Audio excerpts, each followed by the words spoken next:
अगर तुम्हें ऐसा भ्रम हो गया हो कि कोई एकांत गुफा हो, घुस जाऊं बस वहां भगवत प्राप्ति हो जाएगी, तो चूहा और सांप रात दिन बिल में रहते हैं, इनको भगवान की प्राप्ति हो गई क्या? तुकाराम जी से जब प्रश्न किया गया कि क्या गृहस्थाश्रम में भगवान की प्राप्ति ऐसे हो जाएगी जो विरक्तों की हो जाएगी? बहुत ध्यान से सुनिए, सिद्ध संत है, वो कह रहे हैं कि पागल मत बनो, भगवान की प्राप्ति भगवान के भजन करने से होती है, वो गृहस्थी में भी हो जाएगी। अगर तुमको लगता है कि वन में रहने से भगवान मिल जाते हैं, तो हिरन को मिल जाते, खरगोश को मिल जाते, बाघ को मिल जाते, सब ब्रह्म प्राप्त हो जाते। अगर तुमको लगता है कि एकांत में ध्यान लगाने से मिल जाते, तो बगुला जल में खड़ा होकर एक टांग केवल ध्यान लगाता है, लेकिन मछली आई गट्ट से खाया फिर शांत खड़ा है। कि एकांत गुफा में घुसने से भगवान मिल जाते, तो चूहा और सांप बिलई में रहते हैं रात दिन, उनको भगवान मिल जाते।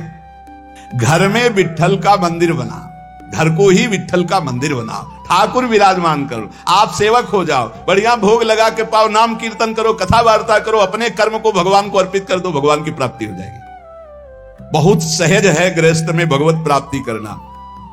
हम तुमसे पूछते हैं, जो लोग सोचते हैं अन्न नहीं खाएंगे तो भगवान की प्राप्ति हो जाएगी, तो कितने ऐसे जीव हैं हमारी प्रकृति में? तुकाराम जी कह रहे हैं, क्या अन्न न खाने से भगवान मिल जाएंगे? अगर हां, तो बहुत से पक्षी ऐसे हैं जो केवल फलाहार रहते हैं, बहुत से ऐसे हैं जो घास चर के रहते हैं, ना वो अन्न खाते हैं ना कुछ और। कुछ है फलाहार, कुछ है तृण चरते हैं, कुछ है पानी पी के केवल रहते हैं। भैया केवल पानी से इन सबको भगवत साक्षात्कार हो जाता है क्या? केवल पानी से रह रहे तो भगवत साक्षात्कार हो जाएगा, केवल फलाहार रहे तो उनको भगवत साक्षात्कार हो जाएगा।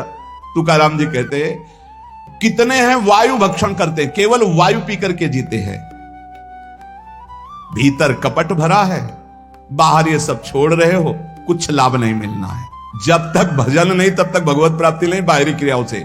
तुकाराम जी कह रहे हैं, तुम्हारे हृदय में बुराई भरी हुई है और बाहर से साधु का भेष बनाए हो, तो तुम्हें भगवत प्राप्ति हो जाएगी।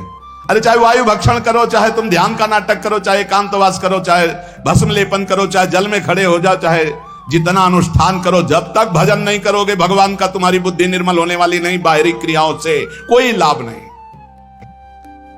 भक्ति मुक्ति दिलाने वाली है समस्त भव बंधनों से।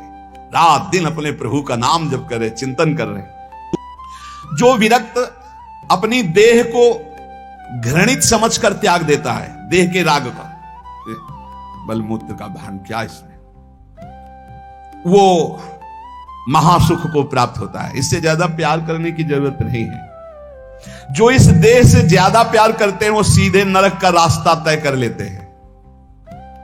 बहुत संभल के चलने की जरूरत है। इस देह के राग को मिटाने के लिए ही तो भगवत मार्ग में चले, चाहे गृहस्थ हो चाहे विरक्त। तुम अपना स्वभाव बनाओ आत्म कल्याण के लिए। शरीर को ज्यादा सुख दोगे, ज्यादा सुख भोगोगे तो नरक का रास्ता पुष्ट कर देगा।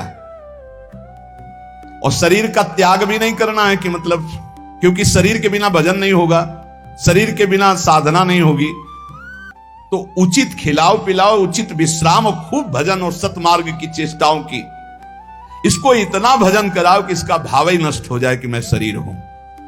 तुकाराम जी कहते इसमें संदेह नहीं, वैराग्य की बातें करने से वैरागी नहीं हो जाता। जब सुंदर सुंदर भोग, सुंदर सुंदर रूपवान भोग शरीर के सामने उपस्थित और भोगने की इच्छा ना हो, उसका नाम वैराग्य है। इसीलिए हम कह रहे हैं कि अपने मुख से नाम नाम नाम निरंतर नाम जप करो। यदि मुख नहीं नाम जप रहा तो ये जिह्वा टुकड़ा है मांस का, और मुख जो है मांस का एक कुंड मात्र है। नाम जप करो, सदगुरु प्रदत्त नाम जप करो। तुका कह रहा है सदगुरु की महिमा, सदगुरु कोई मनुष्य नहीं है। गुरुदेव ने जो नाम दिया है वो कोई मनुष्य नहीं, वो साक्षात रामकृष्ण हरि ही है। उन्होंने चिंतन के लिए तुम्हें जो दिया है, सारा समय उस चिंतन में लगा दो। अमूल्य है तुम्हारा जीवन। हर समय राम कृष्ण हरि गोविंद नाम जिह्वा पर बना रहे। चिंतन के लिए कोई समय नहीं है ऐसा कि हम नहा धो के फिर चिंतन करेंगे। अगर शौचालय में ही मृत्यु हो गई तो हर समय नाम जप, हर समय नाम जप। सदा राम कृष्ण हरि गोविंद का चिंतन करो। एक सत्य सार यही है, ना फलाहार रहने से, ना जल पीने से, ना वायु भक्षण से, ना इन सब बाहरी बातों से भगवत प्राप्ति नहीं होती। भगवत प्राप्ति होती सदैव भगवत चिंतन करने से, नाम चिंतन करने से। भगवान नाम कीर्तन भगवान की प्रसन्नता के लिए, भगवत कथा भगवत प्रसन्नता के लिए। जब तक जीवन है हमें हर समय भगवान नाम जब, भगवत कथा, भगवत भक्तों का संग, यही करना है। प्रभु के नाम की महिमा प्रभु ही समझ सकते हैं, दूसरा कोई नहीं समझ सकता। या प्रभु समझा दे पुरुषोत्तम तो समझ पावे। कर्म के फेर में पड़ा हुआ जीव अगर अट्टहास करके नाम पुकारने लगे तो कर्म बंधन नष्ट हो जाए। राधा राधा राधा जोर से चीख चीख कर, तो बोले कर्म बंधन विध्वंस होते हैं। जितने के कानों में नाम पड़ेगा सबका मंगल होता चला जाएगा।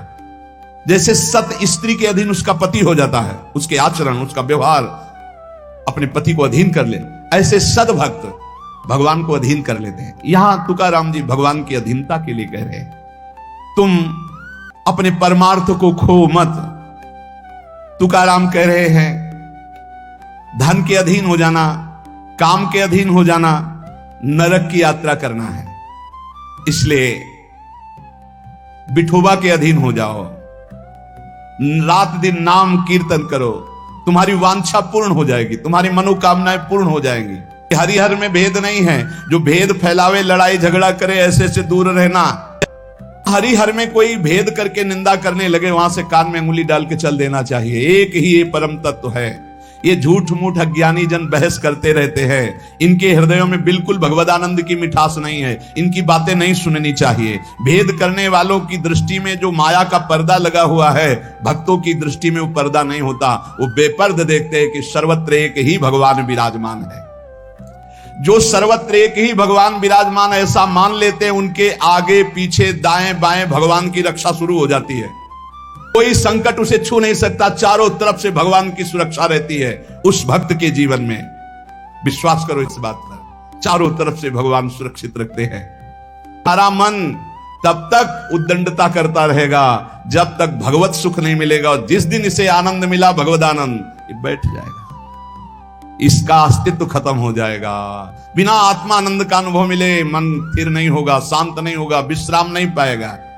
मन भौरा है, भटक रहा है विविध भोगों में, बड़ा मजबूत है, बलशाली है, लेकिन ये तभी निर्बल बनेगा जैसे भौरा कमल में आ जाता है तो वहां अपना बल खो देता है। ऐसे ही श्री हरि चरणारविंद, हरि नाम, भगवद आश्रय, भगवत भक्ति, इसी में मन आनंद को प्राप्त होगा। तो आपको कहीं भागने की जरूरत नहीं। शांति से अपने घर को ठाकुर जी का मंदिर मान लो, खूब नाम कीर्तन करो, भगवत चर्चा करो, भगवान का सुमिरन करते हुए जीवन व्यतीत करो। इधर भी सुखी, परलोक में भी सुखी। किसी से आशीर्वाद मांगने की जरूरत नहीं, दौड़ने भागने की जरूरत नहीं, हाहाकार मचाने की जरूरत। ये बहुत आनंद का जीवन है मानो दे। बस सुलझ जाओ, शांत हो जाओ, जहां तुम हो वहीं सब ठीक है। जो मिल जाए, रूखा सूखा फल है, अन्न है, जल है, जो मिल जाए, प्राण पोषण करो, भगवान का चिंतन करो, सद आचरण करो, बड़ा आनंद में जीवन होगा। लेकिन आनंद से जीने के लिए असद आचरण करते हो, पापाचरण करते हो, आनंद की खोज में। कहां पापाचरण में आनंद है? इसलिए सद आचरण में आ जाओ, भगवद आश्रित हो जाओ, खूब नाम जप करो। भगवान मंगल भवन है, इस गेम से निकाल देंगे। बहुत विक्षेप माया डालती है, इसलिए खूब नाम जप करो। इसी जन्म में भगवत प्राप्ति कर लो, दोबारा इस कलयुग में जन्म ना हो।